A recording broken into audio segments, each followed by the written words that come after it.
dans un repère au repos et dans un repère en mouvement rectiligne uniforme. Et l'exemple de Galilée, c'était le bateau sur un lac. Et bon, on pense que Galilée n'a pas fait toutes les expériences qu'il a imaginées, mais il avait un tel bon sens que ça allait droit dans la bonne direction. Bon, éléments, alors ces deux premiers éléments, le temps absolu, l'espace absolu, on va voir, et les équations de Maxwell qui viennent d'être publiées. C'est ça le fondement de la science à cette époque. Deux mots sur Galilée, en fait. Voilà. Deux mots sur Galilée. Ben le voilà. Ah bah vas-y. Galilée, donc le principe de l'inertie, le principe de la relativité, donc vous voyez une expérience de mécanique, etc. Alors, j'ai mis en dessous, et pour si mauvais, et pourtant elle se meut. Aurait-il dit, c'est pas évident, ça peut être apocryphe. Mais c'est mal traduit en français. En français, on me dit, et pourtant elle tourne. Ça n'a rien à voir. Elle se meut, elle fait le tour du soleil. Mais enfin, c'est un détail. Bon. Alors, l'expérience a été faite non pas par Galilée lui-même, mais par Gassendi. Galilée était déjà très vieux, il avait plus de 70 ans. Et à l'époque, c'était quand même un âge. Il venait de quel milieu Galilée en fait? Est-ce que tu sais de quel milieu il venait Galilée? Sa famille italien. Il était italien, mais c'était quoi? C'était un milieu d'intellectuels? C'était quoi? Ah oui, oui, tout à fait. Un milieu d'intellectuels. Mais bon, il a été professeur pendant presque toute sa vie, et un polémiste ardent. C'est d'ailleurs étonnant à quel point les découvreurs ne sont pas des diplomates. C'est toujours comme ça. Ignaz Semmelweis, qui découvre qu'il faut se laver les mains avant de faire une opération, découverte fondamentale, hein, un bienfaiteur de l'humanité, ce type-là. Eh bien, la mortalité dans l'hôpital descend de 17% à 1%. Vous voyez un peu la nuance. Hein. Ayant découvert ça, il l'impose d'abord à ses étudiants, puis à ses infirmières, puis se dit, bah, le patron aussi, il pourrait le faire quand même, hein, c'est la vie des gens qui sont en cause. On va voir le patron, et il lui explique. Le patron lui dit, vous en savez plus que moi peut-être. Hein. Et il le fout à la porte. Il est mort dans la misère. C'est impressionnant. Et alors, aujourd'hui, la faculté de médecine de Budapest s'appelle Ignaz Semmelweis. C'est la science. Oui, non, mais c'est impressionnant. La science, comme vous Il a savez. fallu comme ça que ça attendre se quand même. Bon, alors Gassendi obtient du roi l'autorisation d'utiliser les galériens. Et alors, on fait marcher les galériens vers le nord, vers le sud, vers l'est, vers l'ouest, et à chaque fois, l'objet qui tombe du mât tombe le long du mât tout droit et arrive juste au pied du mât. Donc, confirmation de l'idée de Galilée, quelle que soit la vitesse du bateau. Les galériens devaient pas lui. Plus vite, plus vite. Bon. Mais alors, la relativité galiléenne, ça concerne la mécanique, et pas les autres sciences physiques. C'était déjà un très grand pas. Pourquoi est-ce qu'il avait besoin de cette relativité? Pour que la Terre ne perde pas son atmosphère et ses océans le long de son orbite. Tout simplement. Le mouvement de la Terre. Alors, le mouvement de la Terre a trois preuves classiques qui, vous voyez, sont du XVIIIe et du XIXe siècle. L'aberration des étoiles. L'aberration, c'est le fait que quand on marche sous la pluie, il faut incliner le parapluie dans le sens du mouvement. Et quand on est sur Terre à regarder une étoile avec un télescope, il faut incliner le télescope un tout petit peu dans la direction du mouvement de la Terre. Et on constate une différence Salut Jean. Bonne année, on va ensuite. Et on constate une petite différence quand on la regarde en avril et en octobre. Et ça ne fait jamais que 20 secondes d'arc, c'est peu. Mais que toutes les étoiles aient cette danse annuelle, c'est évidemment lié à le mouvement de la Terre et non pas au mouvement des étoiles.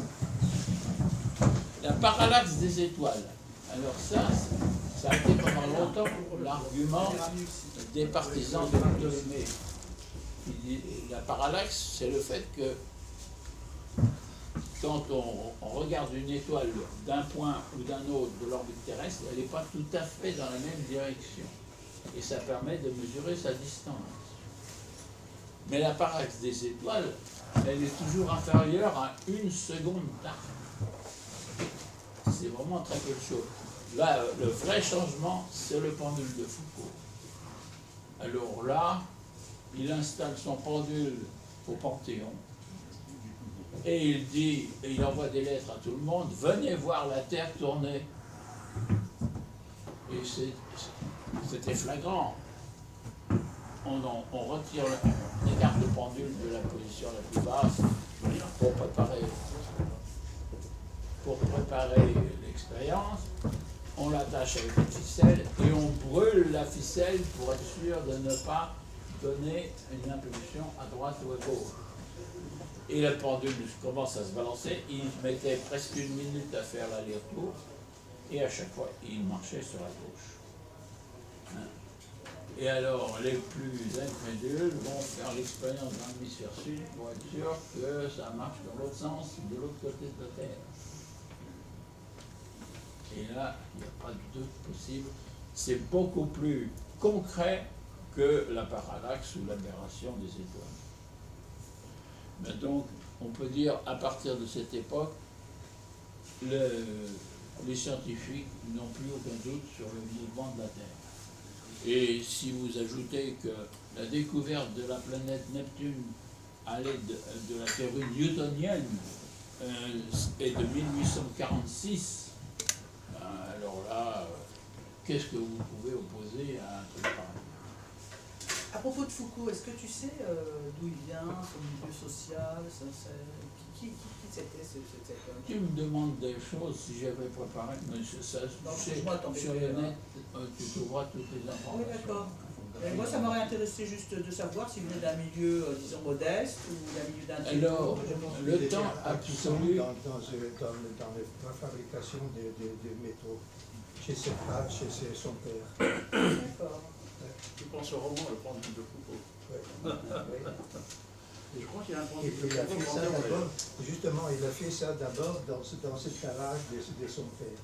Oui, Avant dans la cave. Oui, dans la cave. Excuse-moi de te poser des calls. Oui, si. Christian, il me semble qu'il y a un pendule de Foucault au Panthéon, ou alors c'était... C'était au Panthéon. C'était au Panthéon. La première fois que ça a été public, ça a été... Il est toujours ou bien... Oh, oui, toujours. Non, mais il y en a Je un dis toujours qu'une aux arts et métiers. Ah oui, d'accord. je dis toujours qu'une découverte n'arrive jamais par hasard et que souvent il y a des conditions, le Eh milieu. ben ça, c'est pas vrai. C'est Il y pas a un vrai. tas de découvertes qui arrivent par hasard. Ah, d'accord, ok. Bon, très bien. La découverte de la pénicilline, la découverte de la radioactivité, c'est par hasard. Oui, je sais bien. C'est Pour la par hasard, mais pénicilline, dans pour un la cadre pénicilline. scientifique existant. Pour la pénicilline, c'est vrai. Bon. Alors, le temps absolu, ça, c'est une invention de Newton. Newton, vous écrivez F égale m gamma, F, alors la force est égale au rapport de au produit de la masse par l'accélération. Dans l'expression de l'accélération, vous utilisez un paramètre temps. Bon, qu'est-ce que c'est que le temps? Hein? Alors, vous avez ici la définition newtonienne, d'abord en latin, bon je passe. Le temps absolu, vrai et mathématique par sa nature même, indépendante de toutes les autres grandeurs, coule uniformément et sera désigné par le mot durée. Le temps relatif, apparent et vulgaire, à la mesure plus ou moins précise, subjective et tout extérieure de la durée, par le mouvement des astres, dont on se sert habituellement au lieu du temps vrai, comme l'heure, le jour, le mois, l'année. Donc, il disait les mouvements des astres découlent de mes équations à condition d'admettre l'existence d'un temps qui convient. Et voilà comment je définis le temps. Et les horloges de l'époque, et même de 2 siècles plus tard, étaient tout à fait incapables de mesurer des différences relativistes entre différentes situations. Donc, tout le monde croyait au temps absolu. Et le premier qui va le mettre en doute, c'est Henri Poincaré. Le maître absolu. Ah ben. Alors, les regrets d'un poète, Alphonse de Lamartine, Le Lac, autant suspend ton vol, et voueur propice, suspendez votre cour, laissez-nous savourer les sublimes délices des plus beaux de nos jours, etc. Alors, à ses contemporains qui lisaient ça, ben, ils disaient, bah oui, je suis un poète. C'est tout, quoi. Mais tu sais que dans ses pensées, Pascal oui. La notion de relativité du temps. Pascal, dans ses pensées. Ouais, C'est il l'évidence. n'en fait pas les moyens. Bon alors, l'espace absolu. L'espace absolu et la notion de force, eh bien, la loi fondamentale de la mécanique, c'est l'accélération et le rapport de la force à la masse. Et donc, on a besoin de définir l'accélération. Et pour cela, il faut définir des coordonnées d'espace et le temps. Bon. Et le changement galiléen de référentiel, bon, il est tout à fait clair que x1 égale x moins vt, yz t ne change pas. Bon, tout à fait simple. Et ça ne faisait de doute pour personne à l'époque. Alors, voici maintenant les équations de Maxwell. Alors, je suis un peu gêné de vous les présenter, mais il faut le faire quand même. Vous avez 2 vecteurs qui sont le champ électrique et l'induction magnétique, E et B. Leur divergence est nulle. Ça, c'est des questions de mathématiques. Le rotationnel de E est la dérivée de B par rapport au temps, et le rotationnel de B est proportionnel à la dérivée par rapport au temps du champ électrique E. Bon. Qu'est-ce qu'on peut faire avec ça? Alors, d'abord, on remarque que le produit mu0 epsilon 0 qui apparaît dans la dernière équation, eh bien, c'est l'inverse du carré d'une vitesse, et cette vitesse, elle est là. Et maintenant, on l'a définie avec une grande précision, et vous reconnaissez la vitesse de la lumière. Voilà. Alors, solution les plus simples.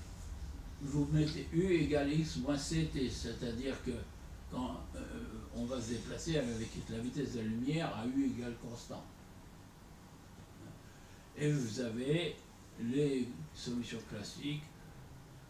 E est dans la direction de Y, B est dans la direction de Z. Vous avez cette relation. Et la vitesse C, bon alors E et B sont n'importe quelle solution 2 fois dérivable. Ça marchera mieux. C'est ce qu'on appelle une onde plane. La vitesse C n'est pas conservée dans les transformations galiléennes de référentiel. Et là, c'est le point décisif.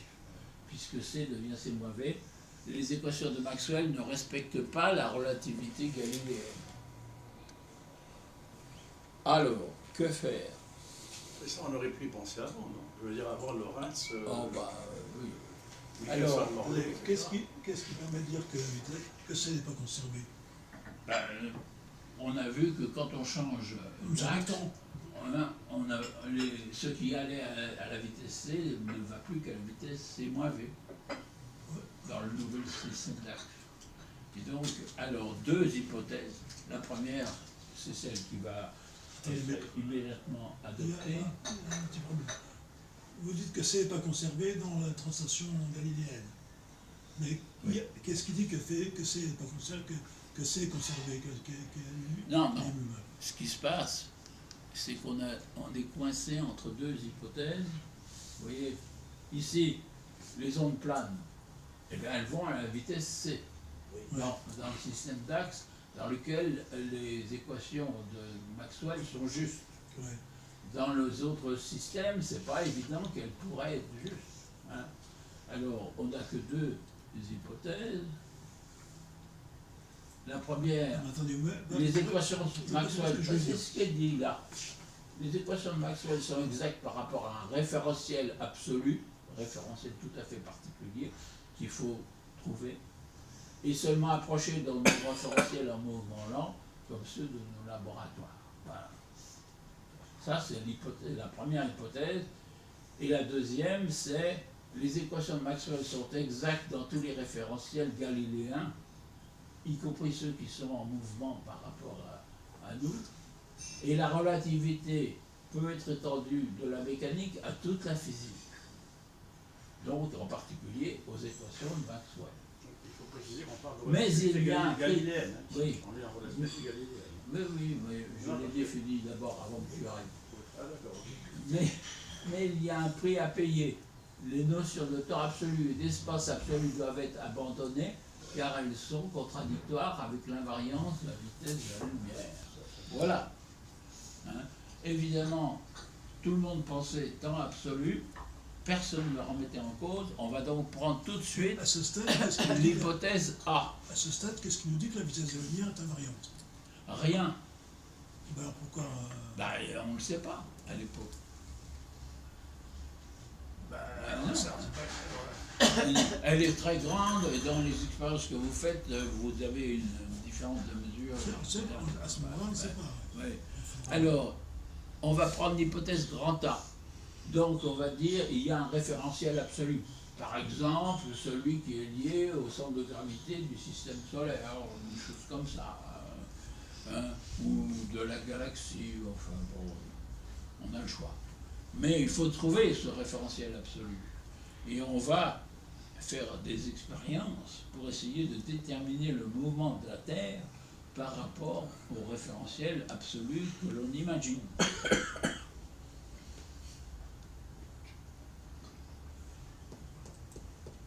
Alors voilà, l'expérience de Fizeau, qui est d'avant d'ailleurs, bien sûr, c'est-à-dire la vitesse de la lumière dans un courant d'eau. Quand le courant va dans un sens et dans l'autre, on constate une certaine différence, etc. Expérience d'Erie, celle-là, elle est fantastique. Il s'agit de remplir d'eau un télescope et de se dire, dans le télescope, la lumière va à 200 000 km par seconde, enfin à 225 000, elle va donc moins vite. Donc l'aberration des étoiles doit être un peu différente. C'est pointu. Hein. Hein, c'était très pointu. Ça, c'est incroyable. Hein. Alors, il le fait l'expérience et il constate qu'il n'y a pas de différence. L'expérience de Michelson et Morley, elle est très, très, très célèbre. Je ne vous la détaille pas, mais vous voyez, expérience de Kennedy et Thorndike, de Troughton et Noble, de Lodge, etc. Expérience au sommet d'une montagne, dans une vallée, dans une mine. Dans une mine, on se dit, l'éther doit être emporté par le matériau environnant, on ne doit pas avoir la même chose. Et de même, on se dit, il doit y avoir une différence au sommet de la montagne ou au creux de la vallée, car peut-être que l'éther est plus ou moins entraîné par la planète, etc. Enfin, bah. Aucune de ces expériences ne donne à la moindre indication sur le mouvement de la Terre par rapport à l'espace dit absolu. Ah, alors ça, pendant que les expérimentateurs travaillent, vous savez, hein, les scientifiques disent la relativité, c'est l'enfer des expérimentateurs et le paradis des théoriciens. Ouais, c'est une relation. Ah oui. Alors, l'hypothèse de Lorentz et Fitzgerald, pour expliquer le résultat négatif de l'expérience de Michelson, il suffit d'admettre que le vent des terres provoque une contraction des objets et des instruments de mesure dans la proportion qui convient. Hein, c'est vraiment l'hypothèse ad hoc par excellence, évidemment. C'est Vous avez le rapport de contraction ici, racine de 1 moins B2 sur C2. Ça peut marcher, mais c'est pas très satisfaisant. Alors, qu'est-ce qui se passe? Alors, Lorenz, en mai 1904, écrit un mémorandum dans lequel il fait une transformation là, et x prime égale x moins epsilon t, t prime égale t, et il y a une deuxième transposition ici, enfin bon. Ça préserve les équations de Maxwell dans le vide. Bon, il y a d'autres, des gens comme Voigt par exemple, qui ont fait cette transformation simplifiée, préserve les ondes planes et les ondes sphériques, des choses de ce genre, quoi. On voit que peu à peu, on va vers la solution, mais on est encore très loin. Une question, excusez-moi. Oui. Est-ce que ces équations sont nécessaires dans un liquide, par exemple?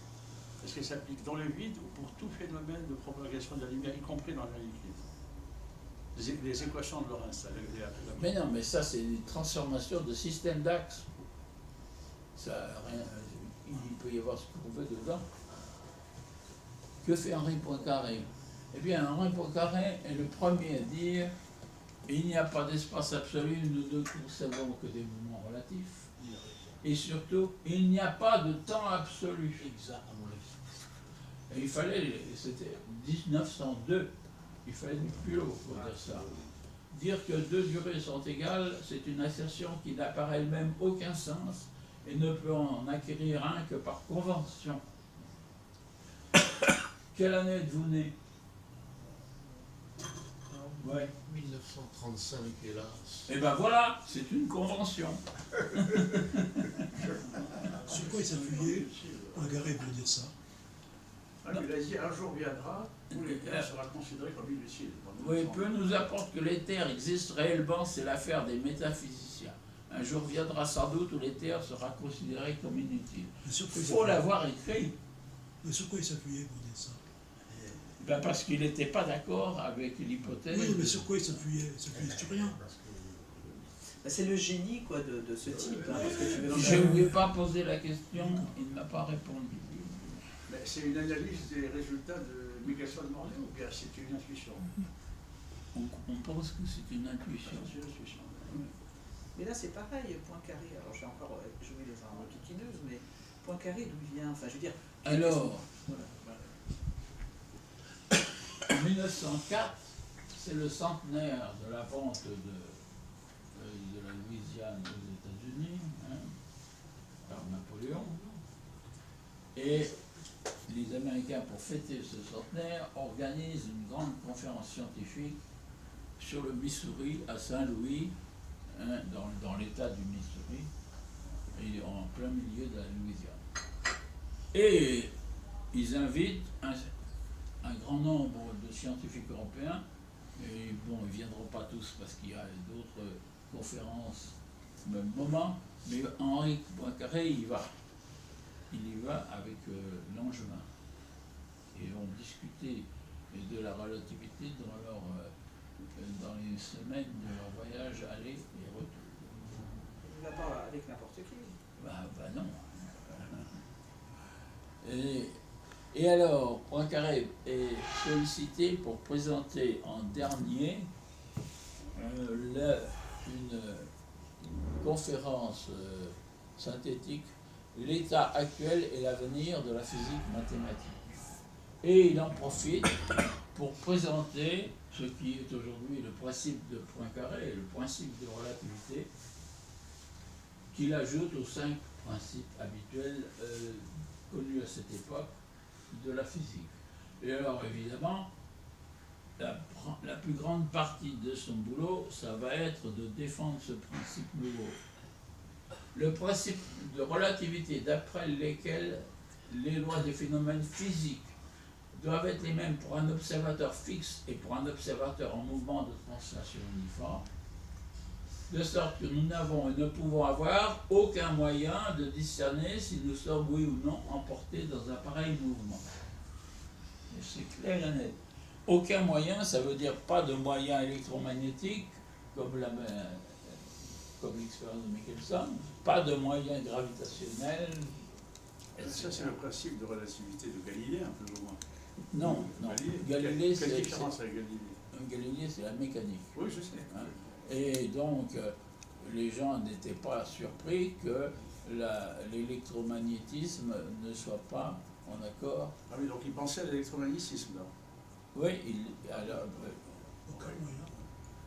et alors donc, il ajoute, ainsi le principe de relativité a-t-il ces dernières années vaillamment défendu, mais l'énergie même de la défense prouve combien l'attaque était sérieuse. Peut-être devrons-nous construire toute une mécanique nouvelle que nous ne faisons qu'entrevoir, où l'inertie croissant avec la vitesse de la lumière deviendrait une limite infranchissable.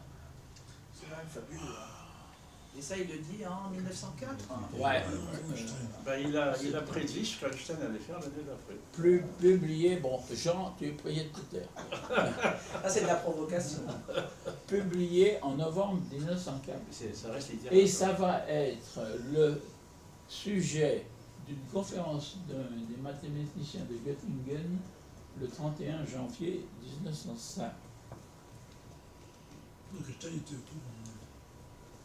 Alors, il continue.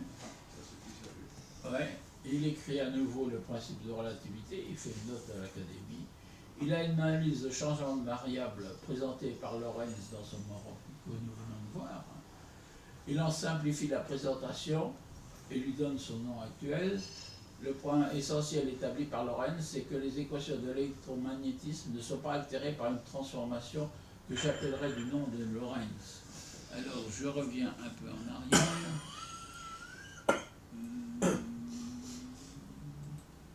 Voilà, il y a un grand paramètre L que Lorentz ne sait pas quelle valeur lui donner. Il l'a laissé dans son équation. Et Poincaré, arguant du fait qu'il s'agit d'un groupe de transformation, un groupe aux sciences mathématiques, trouve la valeur de grand L égale 1, tout simplement. En fait, c'est Poincaré qui a établi le groupe de Lorentz. Oui, oui, Le groupe dit en fait, c'est ça, en fait. oui, tout à fait. Il était mathématicien, c'est normal. Ouais.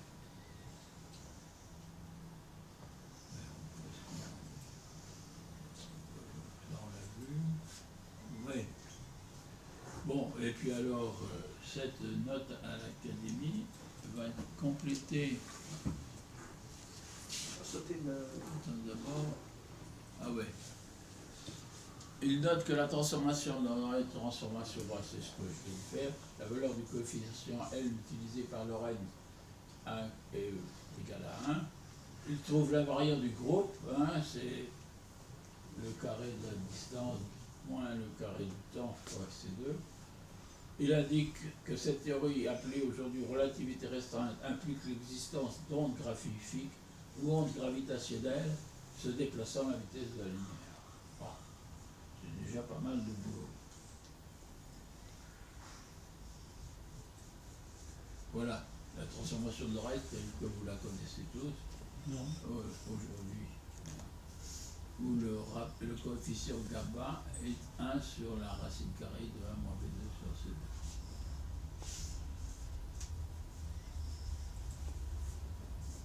Et puis, il détaille ce travail dans ce qu'on appelle aujourd'hui le mémoire de Palerme, 47 pages, dont j'ai ici l'exemplaire. C'est celui-là, c'est celui-là. Non, C'est pas ça. oui, voici ça. Alors, ce qui s'est passé, c'est que ce reçu le 23 juillet 1905, publié en janvier 1906, mais pourquoi Palerme? Parce que c'est publié dans les Rendiconti del Circolo Matematico di Palermo, un petit journal de mathématiques à la périphérie de l'Europe, ça ne sera pas connu. Pourquoi est-ce qu'il va publier là? Il publie là parce qu'il connaissait Guido, le directeur de ce journal. Bon, et c'était un copain. Mais aussi parce que il y avait des tensions dans la société française et les physiciens refusaient de considérer Poincaré comme un physicien. Ça paraît incroyable. Non, mais il a bien publié dans les comptes rendus. Hein? Oui, dans les comptes rendus, mais... Les comptes rendus, ça apparaît un mois après. Et sa Non, formation, non, les comptes rendus, ils ont été publiés tout de suite. Et à l'époque, c'était dans la semaine. sa formation, c'était plutôt mathématique, si je ne me trompe pas. Oui, mais ça n'empêche pas. Ah non, mais bien sûr, mais on a vu la même chose pour Pasteur, par exemple. Oui, Pasteur oui, qui oui, bien sûr. s'est fait jeter de l'Académie des sciences parce C'est qu'il pareil. n'était pas Il considéré. était C'est pas le même médecin. genre de choses. Bon, Poincaré avait une tare, si je veux dire. Il était le cousin de Raymond Poincaré, chef de la droite, et pas aimé de tous ces universitaires. Hein, et il portait le même nom. Encore, il aurait été le cousin, mais par les femmes, hein, ça aurait été beaucoup mieux. Mais malheureusement, c'était pas le cas. Donc, résultat. Eh bien, résultat, ce texte va être ignoré, on va expliquer d'autres raisons d'ailleurs, pendant 30 ans. 30 ans, Non, Oui. sauf par Einstein. Non, non, Non, non, mais il est mais- paru en 1906. Alors, je veux dire, c'est pas possible. Il y a des tas de journaux. C'est pas possible. C'est-à-dire pendant 30 ans, Ah, tu avais- voilà. Laissons-le Et terminer. pendant 30 ans, il sera quasiment ignoré. Quoi qu'on en parle dans les Mathematischen Zeitschrift, mais bon, c'est bon. N'importe qui sur les Mais- choses. Est-ce qu'on sait si Einstein connaissait? Mais, non, un instant, il faut y aller doucement. Au bout de 30 ans, le vocabulaire scientifique a terriblement changé. Hein. Quand il écrit les molécules de l'électron, ça ne dit plus rien à personne. Alors que ça voulait dire les points à l'intérieur des molécules, etc. Bon.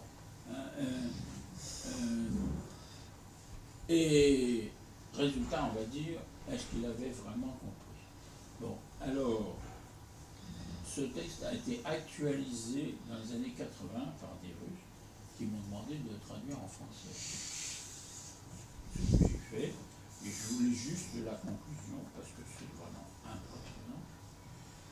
Résumons brièvement les principaux résultats obtenus par Poincaré dans ces deux ouvrages, donc La note à l'Académie et Le mémoire de Palerme. Il renouvelle sa présentation de 1904 du principe de relativité, principe qui concerne tous les phénomènes physiques.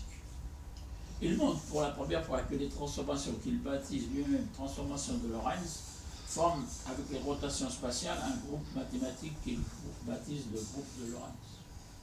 Il construit les opérateurs infiniment de ce groupe, nous les avons vus, et il détermine les transformations correspondantes des champs électromagnétiques, c'est-à-dire quand vous avez un champ métrique EB en fonction du temps et de l'espace, vous changez de repère, et bien E et B changent. Hein?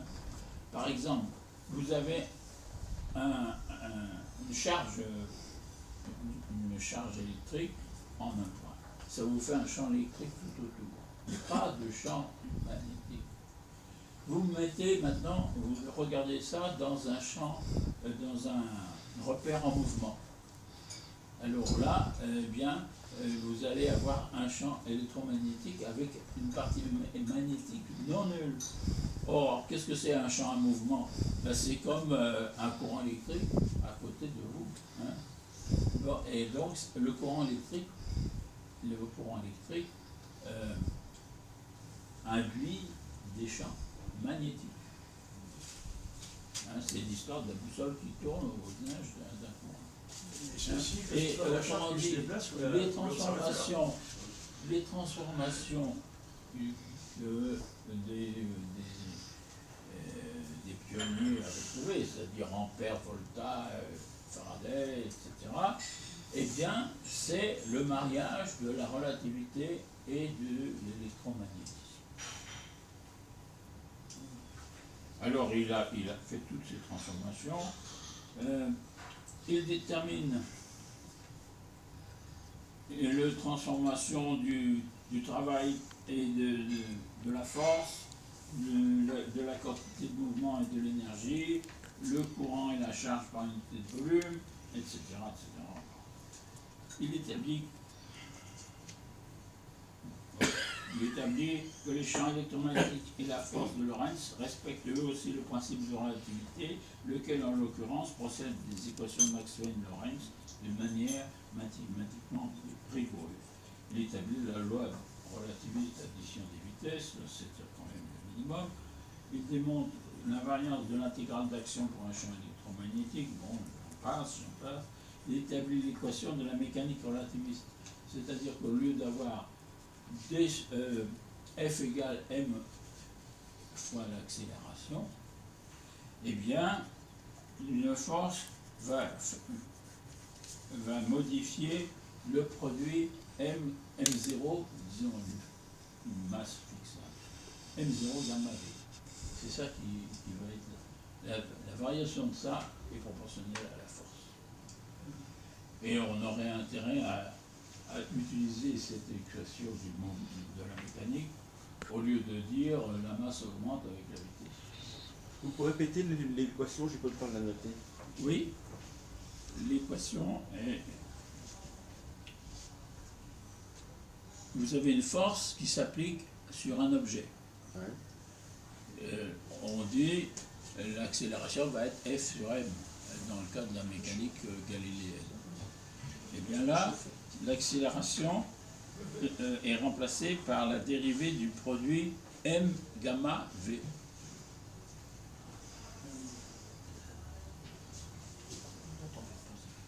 Par rapport au temps. Oui, par rapport au temps. Bon.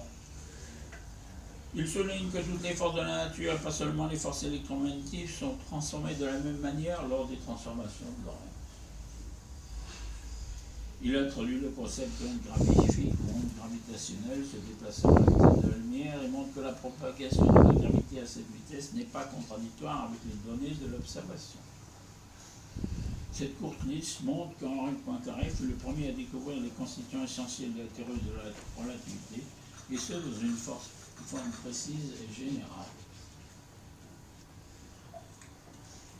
Alors, ceux qui disent qu'il n'avait pas vraiment compris, il avait vraiment compris, il dominait parfaitement son sujet. Mais oui. Non, mais d'accord. Il a introduit des rotations dans le groupe de Lorentz.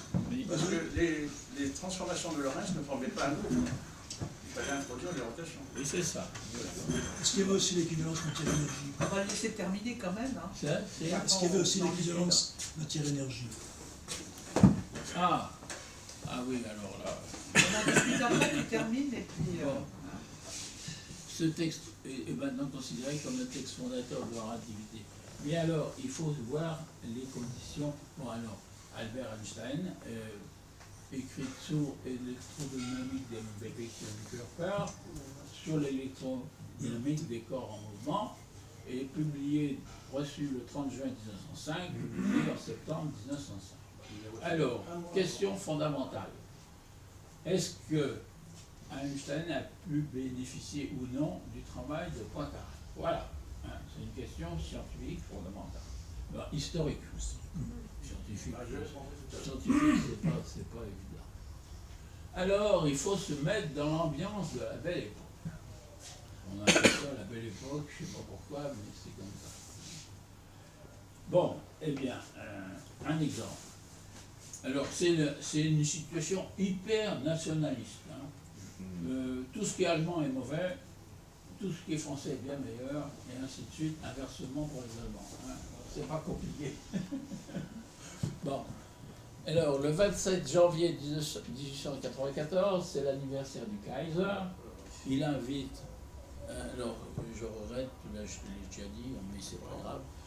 Il invite l'historien germaniste Heinrich von Streitschke, qui n'est pas n'importe qui, c'est le rénovateur des études historiques. Et il lui demande de prononcer un discours.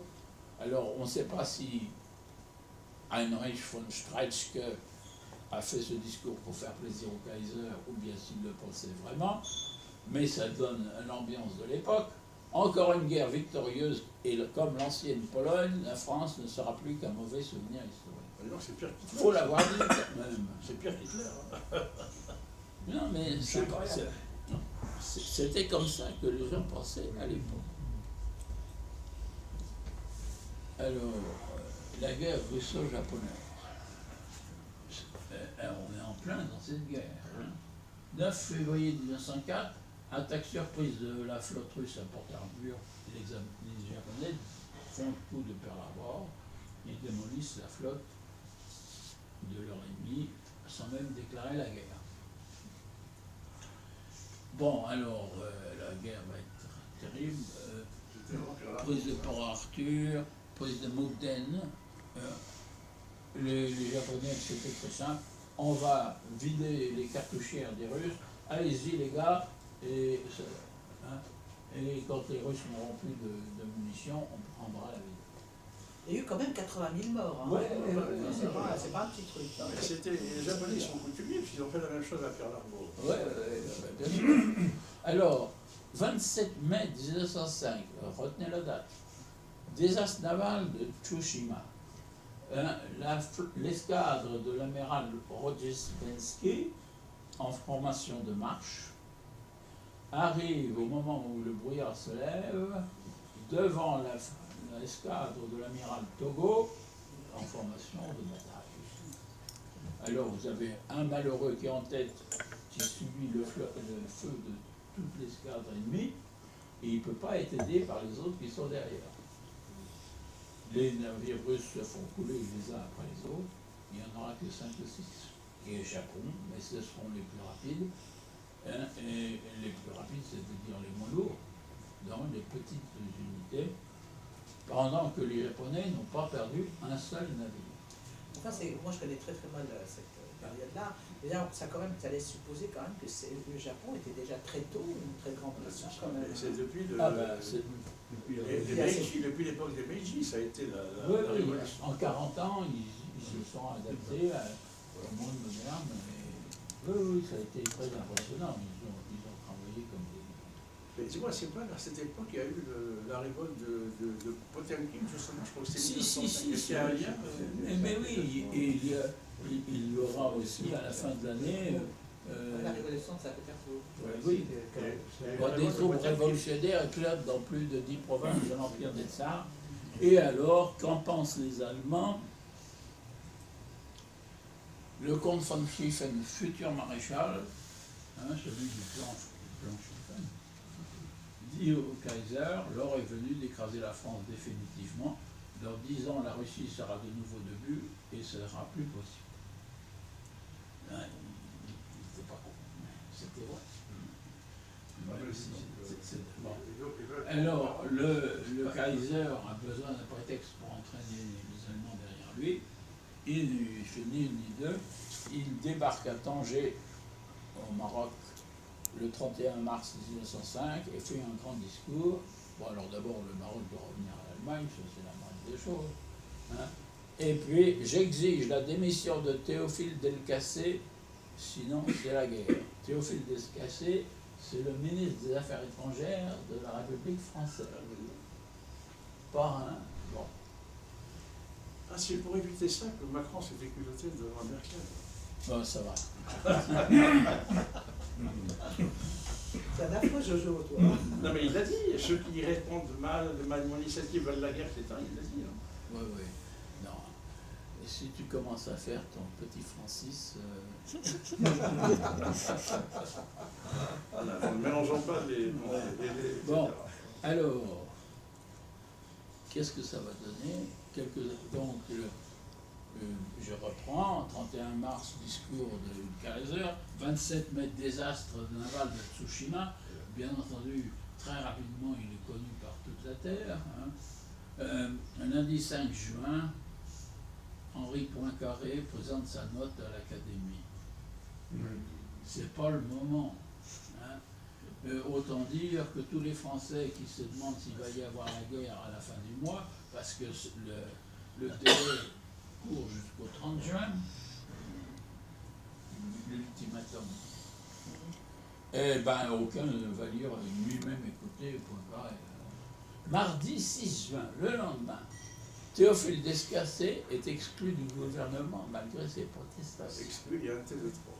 Oui, il y a un théâtre, mais je crois. Ah oui, C'est pas grave. eh ben, je le retire, oh là là. Quel puriste. Voilà. Tout le monde a bien vu que. D'accord. Bon.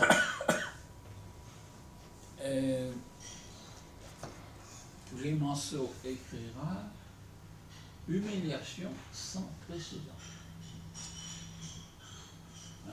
On parle de la dépêche d'Ems et la France qui a fait la guerre pour la guerre de en 1870. Mais la dépêche d'Ems, c'était pas du tout une provocation comparée à ça. Et le Kaiser s'était dit, ces Français qui ont fait la guerre pour la dépêche d'Ems, ils ne vont pas pouvoir hésiter, ils vont nous déclarer la guerre. Et j'aurai en plus l'avantage de défendre, de ne pas avoir attaqué. Qu'est-ce qui était président du Conseil à l'époque de Delcassé? Président du Conseil, je sais pas. Président de la République. C'était Émile Loubet. Ah, Émile Loubet. Bon, vendredi 9 juin, 4 jours après la présentation de la note, elle est imprimée, on perdait pas le temps à l'époque, et elle est envoyée aussitôt à tous les correspondants de l'Académie. Elle arrive à Göttingen entre le 10 et le 13 juin. Ça, on en est certain. Or, se déroule à Göttingen un séminaire sur l'électromagnétisme qui va être du 5 juin au 1er août. Il manque un E là. Où ça? Électromagnétisme. Électromagnétisme. T'as oublié un E après le L. Et les signaux. Non, au début, voilà, c'est ça. Ah oui. C'est même signaux. Merci. Tu étais un pote. Moi, je suis éditeur. T'as raison. Non, non, mais voilà. Alors, dans ce séminaire, on étudie des choses du genre les électrons allant plus rapidement que la vitesse de la lumière. Alors, quand la note arrive, comme tout ce qui venait de Poincaré était très surveillé par Hilbert, tout de suite, dans les 2-3 jours, il se dit, mais merde, il a trouvé. Alors, vous imaginez, dans l'ambiance nationaliste de l'époque, c'est pas possible. Qu'un ennemi puisse damer le pion, c'est inconcevable. Donc, on va... Même dans la communauté scientifique, ça a fonctionné comme Oh, ça. absolument même. J'ai l'impression quand même Est-ce que qu'il y a eu des gens qui ont... Mais mais je bien sais pas, sûr, j'ai c'est l'impression des quand même êtres qu'il y a eu- humains. La science n'a pas de patrie, mais les scientifiques, ils en ont une. Les Allemands sont très chauvins. Hein. Je veux dire, c'est pas comme les Italiens, les Anglais, etc., où les gens circulent. Ça, c'est un esprit qui existait à la Renaissance, qui existe maintenant. Mais à l'époque, les Allemands étaient vraiment très chauvins. Ah bah oui. Alors, qu'est-ce qu'il va faire? Eh bien, il a décidé, Et le Français aussi, d'ailleurs. on ne parle pas de Poincaré et de Lorentz, on continue comme si de rien n'était. Qui c'est qui a décidé? Hein, vous voyez, il y a 3 séries de conférences par Sommerfeld, Wiechert et Miller. Sommerfeld n'est pas n'importe qui, hein, c'est lui qui va remettre l'atome de Bohr, il va le modifier pour le rendre compatible avec la relativité. C'est quand même... C'est lui qui a découvert le 137. Ouais, en trop.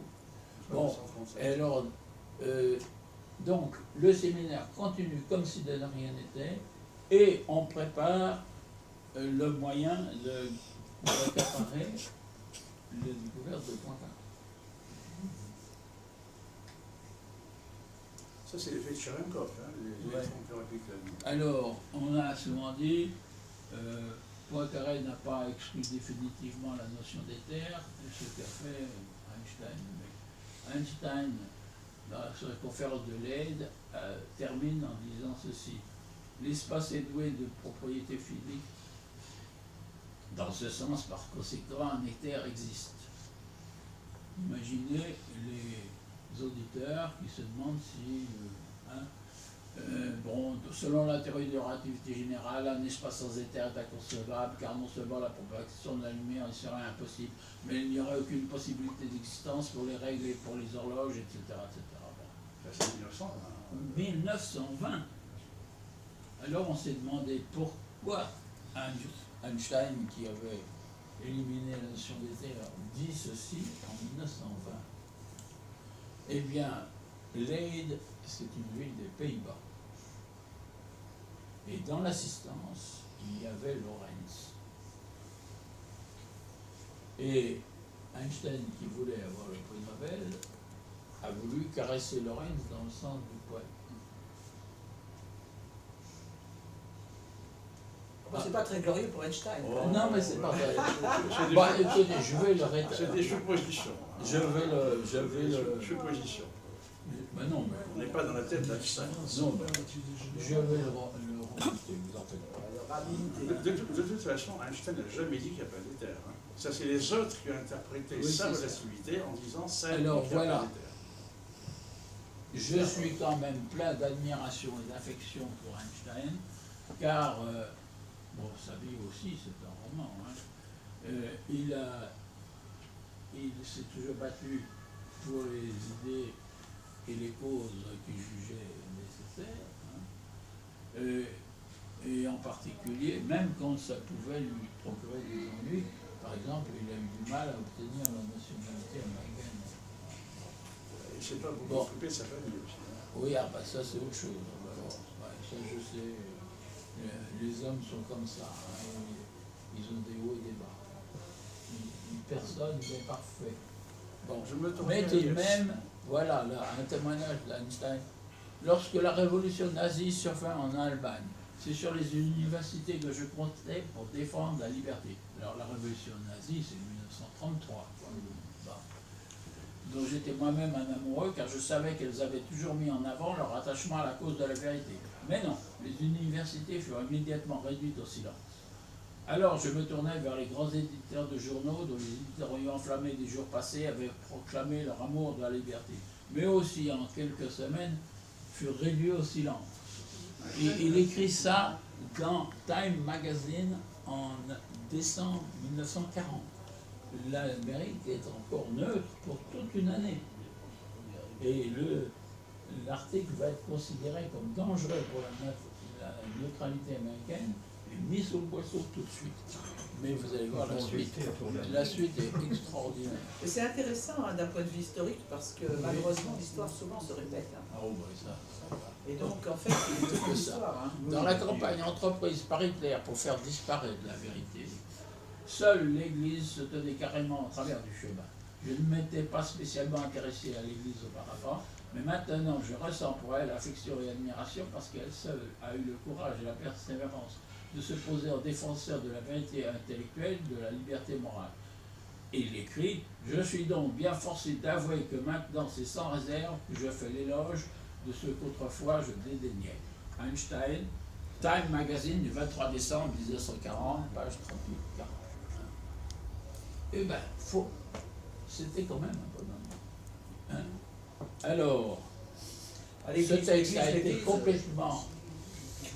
l'église, le Vatican. Ah ben non, mais c'est vrai. Non, mais c'est surtout l'Église catholique qui a été persécutée en Autriche. Hein. L'Église protestante, essayaient de contrôler. Je sais pas quelle Mais église non, il mais parle, non, mais enfin. bon, Je après dis ça, qu'il y a la des- propagande communiste en est il y a eu une chose qu'on a dit qui n'était pas vraie. Mais ça, c'est autre chose. Il s'est rendu compte que Et le nazisme ce était une théorie païenne, texte c'est pas a une théorie. été donc caché complètement. Il n'a été révélé que par Madame Golda Meir quand elle est venue pour l'enterrement du pape. C'est impressionnant. Alors je termine parce que l'histoire est toujours plus compliquée que les définitions simples. Il y a du bien et du mal dans chaque camp, de toute façon. Le mot de la fin. Alors ça, je le donne à Henri Poincaré. Le savant n'étudie pas la nature parce que c'est utile, il l'étudie parce qu'il y prend plaisir. Il y prend plaisir parce qu'elle est belle. Si la nature n'était pas belle, elle ne vaudrait pas la peine d'être connue, la vie ne vaudrait pas la peine d'être vécue. C'est magnifique. Hein, C'est à la fois poétique, philosophique, enfin bon, ouais. Science et méthode. Ah, si, je t'ai connaissé. Est-ce que je t'ai connaissé parce que Bon, alors je pourrais faire un autre exposé sur l'unité générale et non plus. Bah écoute, tu seras le bienvenu quand tu veux. Ah, ben, bon, pas tout de suite, tout de suite. Oh, ben non, mais quand tu veux, quand tu veux. Ouais. Gérard, c'est à cette heure-ci que t'arrives? Oui, mais tu vois, comme je marche. Ouais, mais t'aurais pu t'y prendre plus tôt, comme ça tu serais arrivé Elle est plus tôt. partie hier soir. Alors, Et j'aurais aussi pu naître 10 ans plus tôt. Ça aurait changé quoi? En relatif. Bon, écoute, Non, reconnais. Maintenant, je le dis à tout le monde, je me couche entre 3 et 4 heures du matin et je me lève à 4 heures de l'après-midi. Voilà. Voilà. Mais je ne suis pas seul, cher ami. Je connais un monsieur qui s'est levé à 8 heures du soir. Et il est franc-maçon. Bon, Gérard, tu t'installes, on est content de te voir. Voilà. On est très content de te voir. Je sais pas où. Ah oui, ouais, bon, faut que j'y aille. Bon alors, Ah, ouais, ouais, ça c'est. c'est terminé? Excusez-moi, c'est vraiment pas. Oui, en bon, principe. j'ai Ah ben si, on peut passer.